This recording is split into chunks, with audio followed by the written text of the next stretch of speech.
45% of Americans cannot cover a $1,000 emergency without going into debt. One car repair, one medical bill, one broken appliance at the wrong moment. And nearly half the country starts borrowing. Now here's what nobody talks about. Those people know exactly what they're supposed to do. They've heard the advice 100 times. Build an emergency fund, save 3 to 6 months of expenses. But knowing and doing are two different things. Because nobody ever explains why cash does something far more powerful than protect you from emergencies. In this video, I'm going to show you what that really means. And when you get to the fourth reason, your entire relationship with money will shift permanently. Most people treat a cash reserve like an insurance policy, something you build and forget, something that only matters when disaster strikes. That framing is accurate, but it's dangerously incomplete. Because what a cash cushion actually does is change how your brain works, how you negotiate, and how you make decisions every single day, even when there's no emergency in sight. Let me show you what I mean, starting right now. Number 1, cash frees your brain. Researchers at Princeton and Harvard studied what happens to the human brain under financial pressure. Their findings were disturbing. Financial stress doesn't just make you anxious, it literally reduces your cognitive capacity. When your mind is consumed with wondering how to pay rent, calculating whether groceries are affordable, mentally juggling which bill is due first, you have less mental bandwidth for everything else. The researchers called it tunneling. Your focus narrows to the immediate crisis, and everything outside that tunnel disappears. The promotion you should be positioning yourself for, the health issue you should get checked, the investment you should be making. All of it fades into background noise while your brain burns fuel trying to survive the current month. This isn't weakness or lack of discipline. It's a documented, measurable effect of financial pressure on cognitive function. And here's the flip side. The moment you have 6 months of expenses sitting in a savings account, that background hum of anxiety disappears. You get your brain back, and that changes everything that follows. Number 2, cash gives you power at work. The average duration of unemployment in the United States right now is approximately 23 weeks, nearly 6 months from job loss to new paycheck. And that single statistic creates invisible chains for millions of people. Without cash reserves, you stay in jobs that underpay you. You tolerate managers who undermine you. You accept the first offer because the alternative, a gap without income, is simply too terrifying.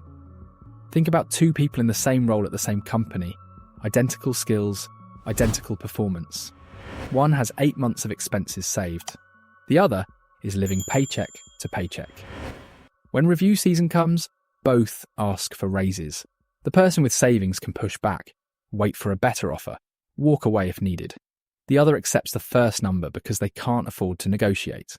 Now multiply that difference across a 10-year career. We're talking 6 figures in cumulative lost income, just from negotiating from fear instead of from strength. The cash cushion pays for itself many times over before you ever touch it.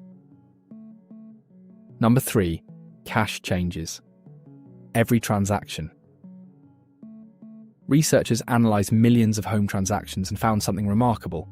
All cash buyers pay an average of 9% less than buyers who need mortgage financing.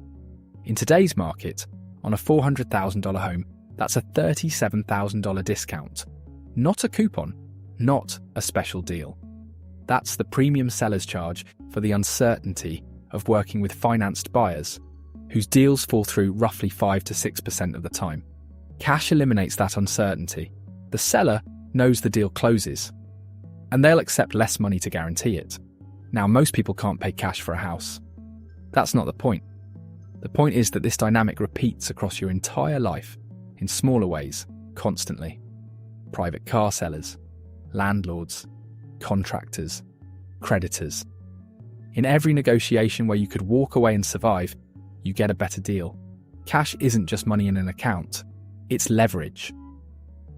And leverage compounds across hundreds of interactions throughout your life. And by the way, we haven't even gotten to the most overlooked part yet.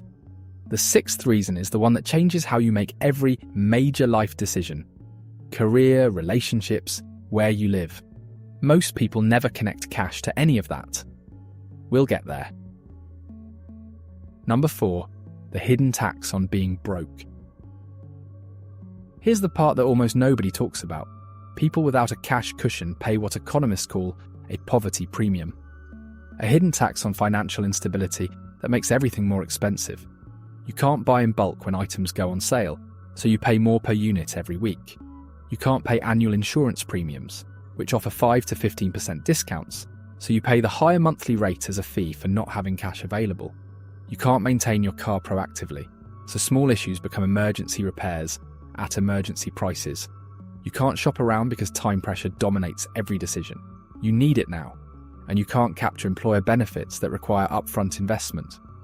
The 401k match, the flexible spending account, the guaranteed returns just sit there unclaimed. Add all of this up and the annual cost of being broke easily reaches thousands of dollars. The less money you have, the more you pay for the same things. Cash reserves eliminate this entirely. Number 5. Cash lets you capture opportunity. Cash isn't just protection against bad things, it's the ability to capture good things when they appear. And opportunities almost never arrive on a convenient schedule. The stock market dropped 30% in March of 2020. Everyone who had cash was buying at historic discounts. Those who didn't were stuck watching. 2 years later, the market recovered, and the gap between the two groups was enormous. This same dynamic plays out in every area of life. A friend offers you a chance to invest in a business at favourable terms. A property comes available below market value because the seller needs to close fast.